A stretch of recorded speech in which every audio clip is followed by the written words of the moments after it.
Olá pessoal, sejam bem-vindos a mais um episódio. Eu sou o Diego Hudson, esse é o canal Samuês e nesse episódio vamos falar um pouco sobre imóveis, sobre a renda familiar, a renda individual e o valor dos imóveis. Então, no Brasil, acredito que a gente não tem muito esses dados, mas aqui nos Estados Unidos eles têm dados aí desde os anos 60, comparando a renda familiar com os valores médios dos imóveis.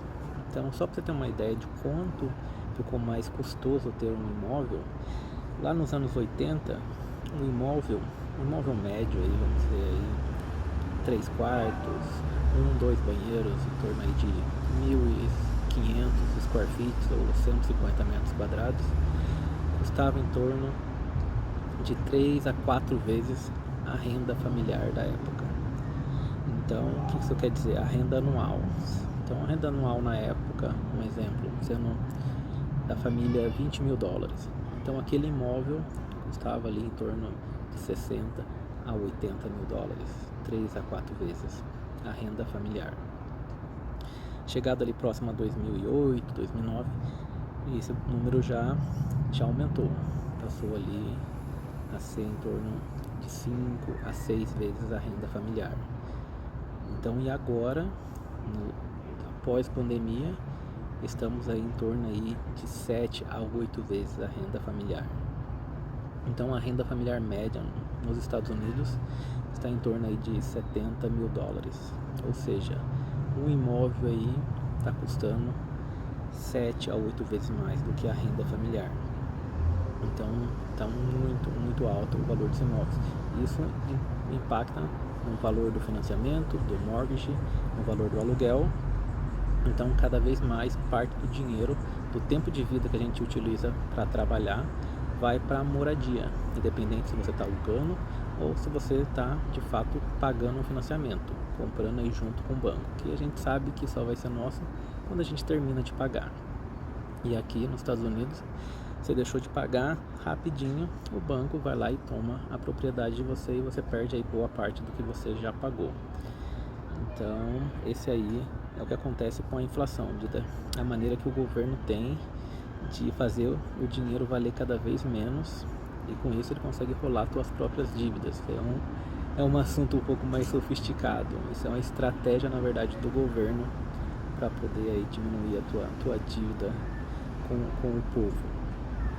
Então, se você está pensando em comprar um imóvel, comprar uma casa, então dá uma olhada nesses dados.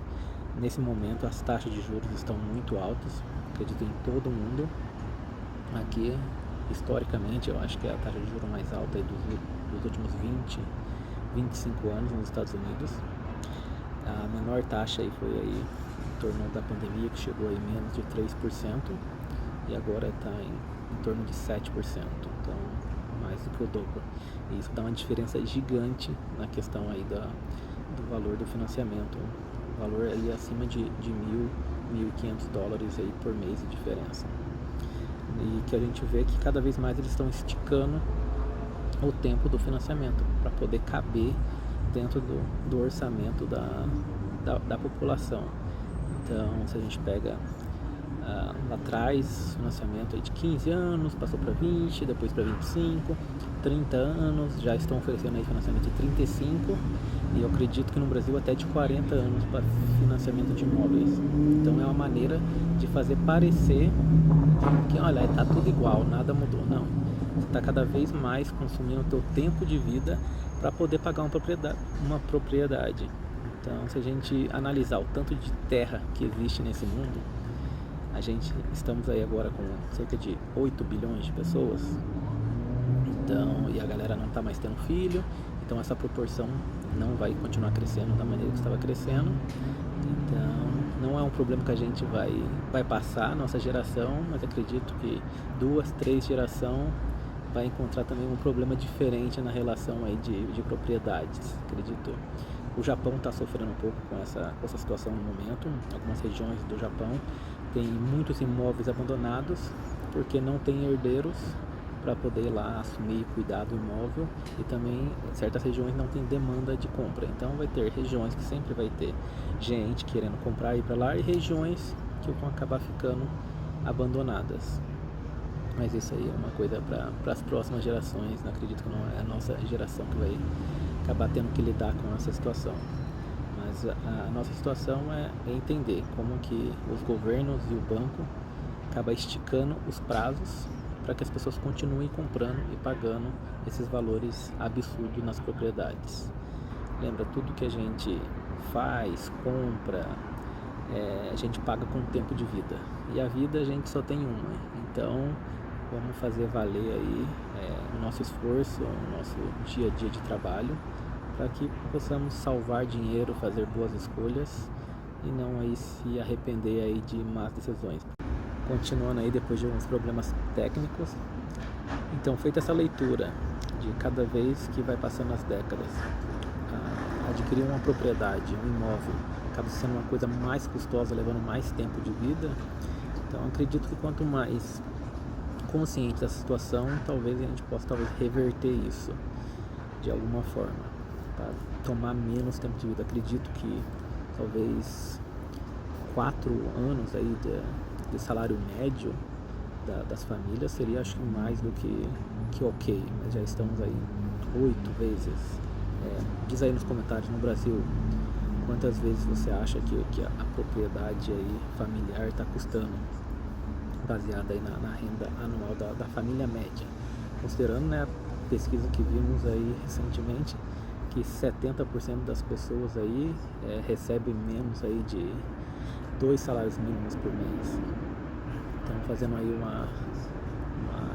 uma leitura dos Estados Unidos, o indivíduo acaba aí recebendo média em torno de $50 mil por ano, coisa aí de 4 mil e alguma coisa por mês. Considerando que desse valor, se você trabalha aí numa empresa que tem plano de saúde, tem alguns benefícios, ela vai acabar tirando entre 15% a talvez 30% aí, 35% do valor aí do teu rendimento bruto.